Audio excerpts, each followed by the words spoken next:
This video may contain offensive language or be frightening to some viewers. Viewer discretion is recommended. Before I jump into the story, I just want to quickly thank Lumi for helping me narrate this story. She narrates the female's perspective, and I'll be narrating Jack's perspective a little bit later in the story. So definitely go check out her channel. I'll leave a link in the video description if you want to see more of her work. And a big thank you again for helping me with this. Enjoy.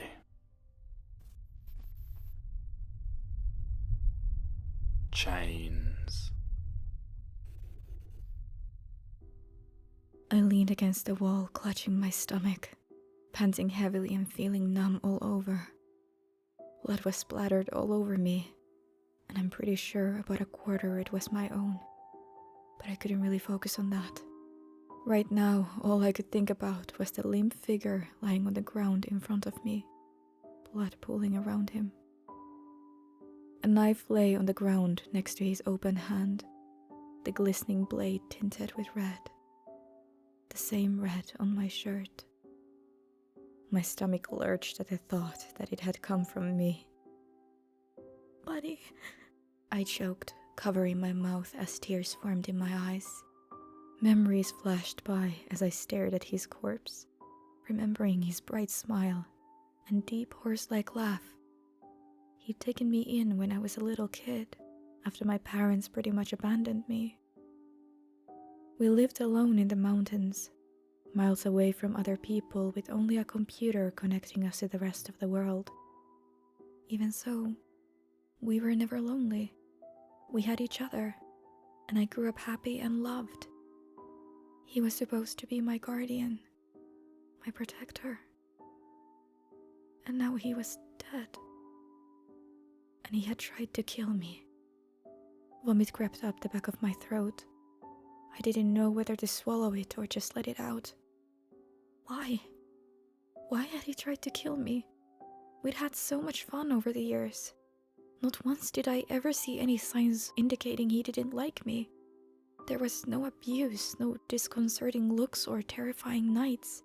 He loved me like his own daughter, and I loved him back like a father or uncle. All I could imagine was his warm, loving smile as I stared at his face, eyes glazed open, and his expression now permanently etched with pain. At this point, I can't hold the vomit back anymore, and I hunched over and puked. I couldn't understand. That morning he'd been so normal when he left for town to go on his weekly shopping trip. He'd even joked about buying me sexy underwear, even though I have no need for it. Why had he been covered in blood when he stumbled out of his pickup truck? Why had he swung that knife at me when I brought him inside to get first aid?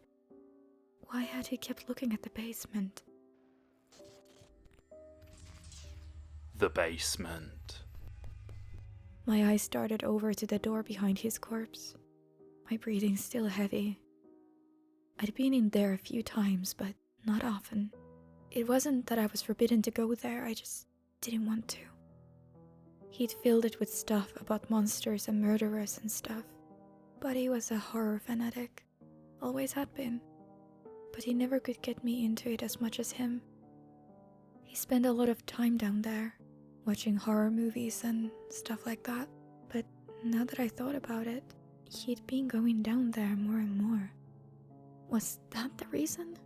Had he become so obsessed with the serial killers in movies that he decided to become one?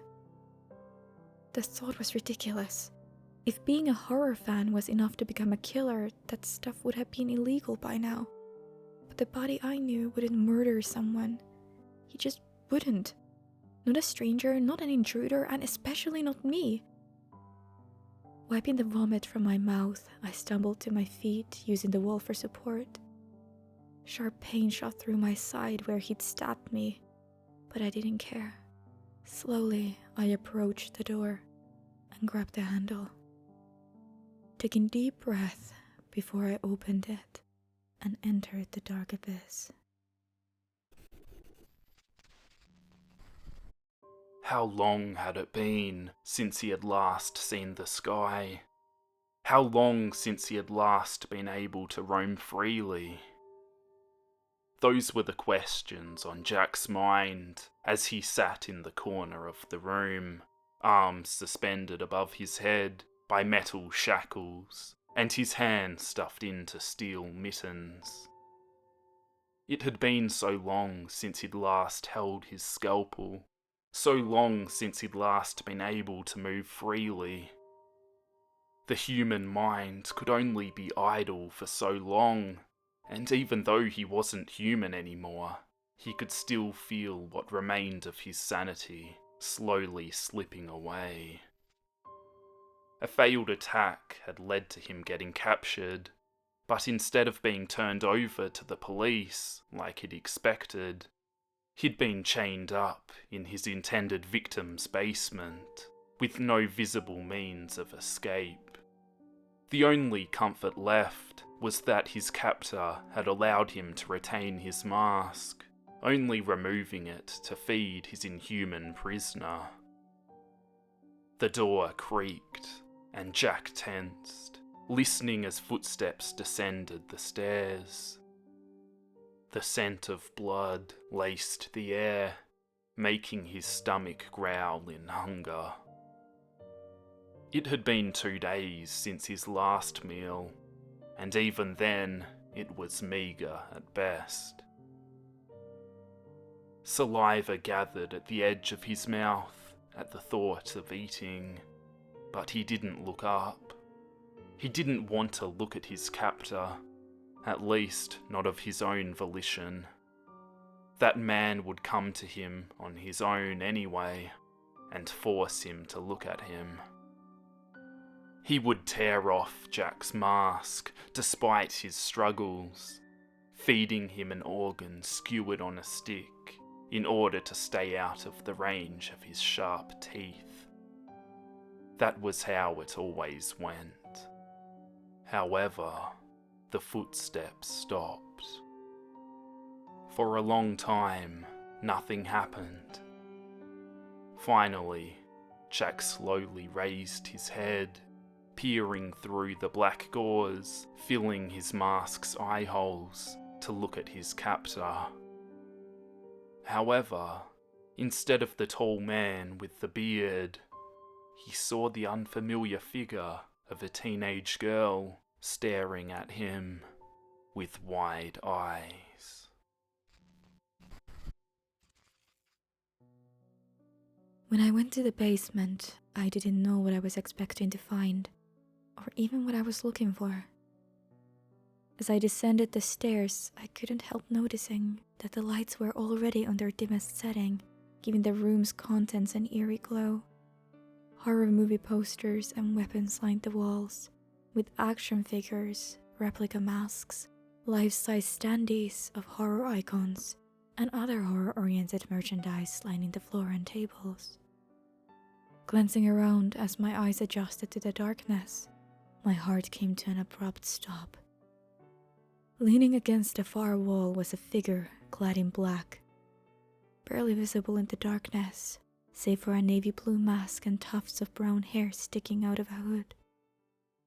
As my eyes adjusted, I noticed its arms were suspended above its head and shackled to the wall with metal cuffs, and the hands stuffed into some weird mittens that looked like steel balls. For a moment I felt too numb to think.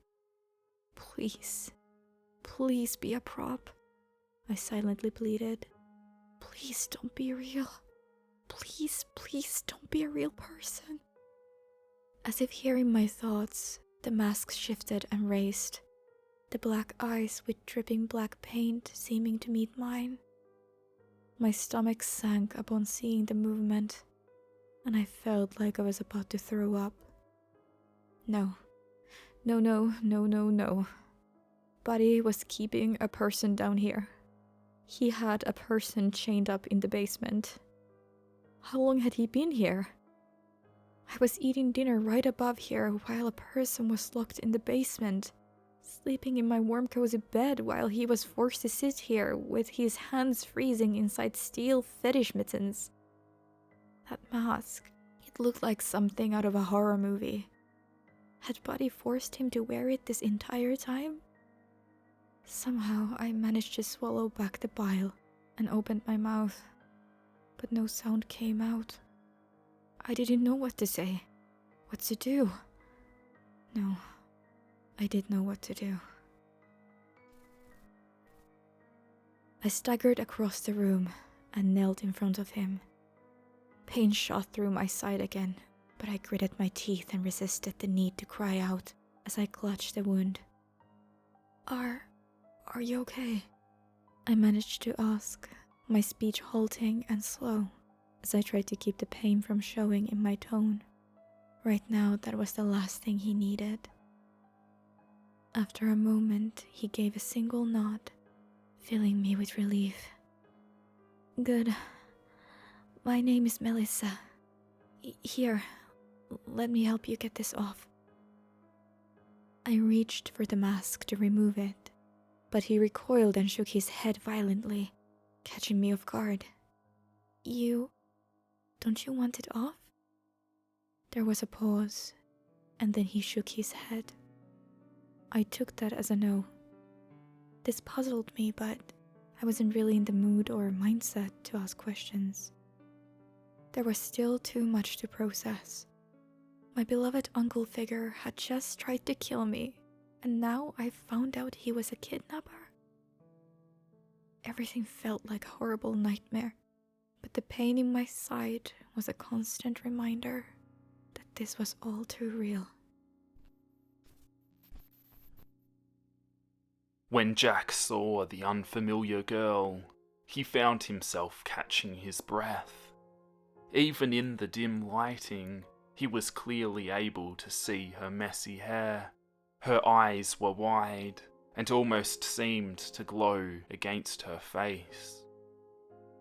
Everything about her was dishevelled and messy, but at that particular moment, she seemed to glow like an angel.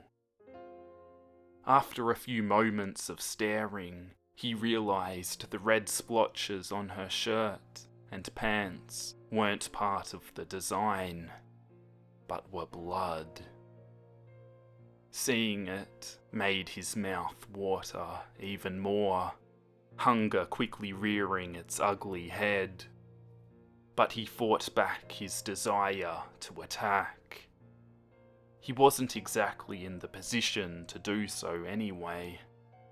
And at that moment, she was his only hope for freedom. The first ray of hope in weeks, maybe even months. She approached and knelt before him, her face visibly distorting in pain.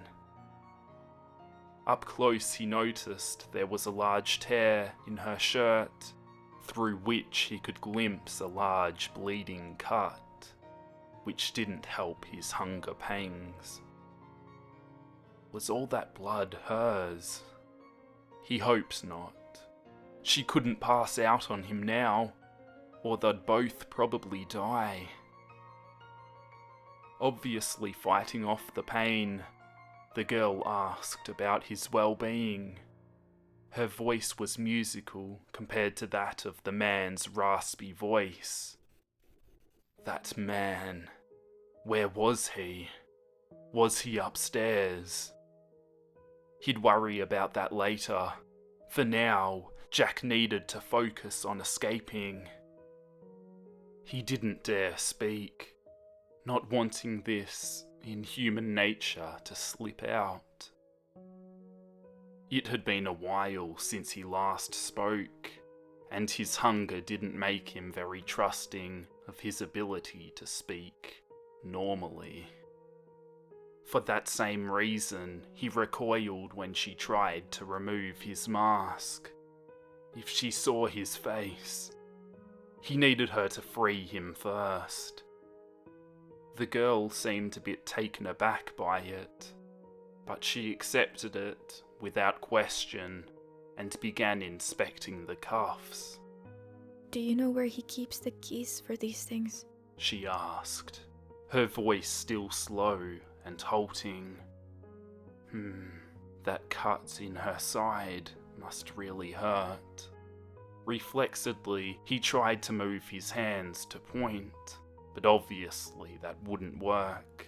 So instead he nodded his head towards the desk behind her, hoping she'd get the message. She turned to look and asked, "Do you mean the desk? Like one of the drawers?" Relieved she'd figured it out, he nodded, and she staggered to her feet and slowly made her way towards it. Sorting through the drawers for what seemed to be forever, she finally returned with 2 keys. If he had eyes, they would have lit up at the sight of the small metal objects. Freedom was finally in his sight. No pun intended.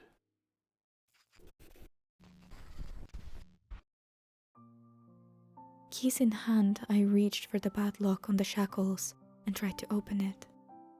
Panic overcame me momentarily when the key didn't fit, trying to jab the lock desperately, until finally a simple realization hit me. This lock went with the other key. Dropping the first key, I picked up the second one, and it slid in perfectly. Click. The first shackle opened, and his arm fell to his side limply, soon followed by the other one. Clearly, they'd been suspended for quite some time. He didn't seem to have any strength. "Almost done," I told him, giving him a shaky smile. The pain in my side seemed to be getting worse, but I needed to stay strong, or at least look like it. I couldn't show any weakness. He had enough to worry about as was.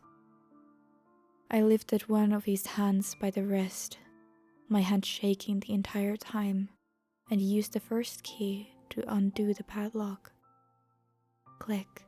The ball had a hinge at the top, apparently meant to be open in a way that made it split in half, and I steadied my hands long enough to do just that. Lifting it off of his hand, suddenly my body went tense, and the mitten fell from my hand, landing on the ground with a clatter. His hand was grey, a color unnatural for humans. His fingernails, meanwhile, weren't just nails. They were more like claws, sharp enough to shred something. I stared at them with wide eyes, unsure what to make of it. "What?" I sputtered.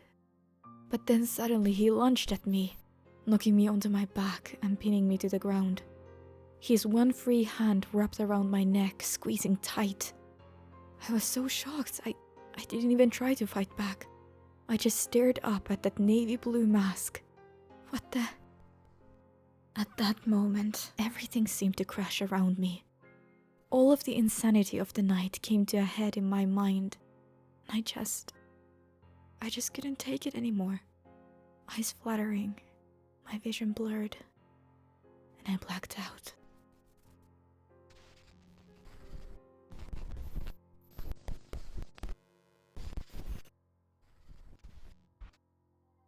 Alexa!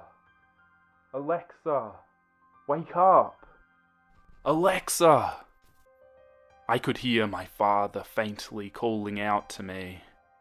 I felt so cold, as if I had been dead. I was frightened and embraced myself so hard that I popped the balloon without realizing it.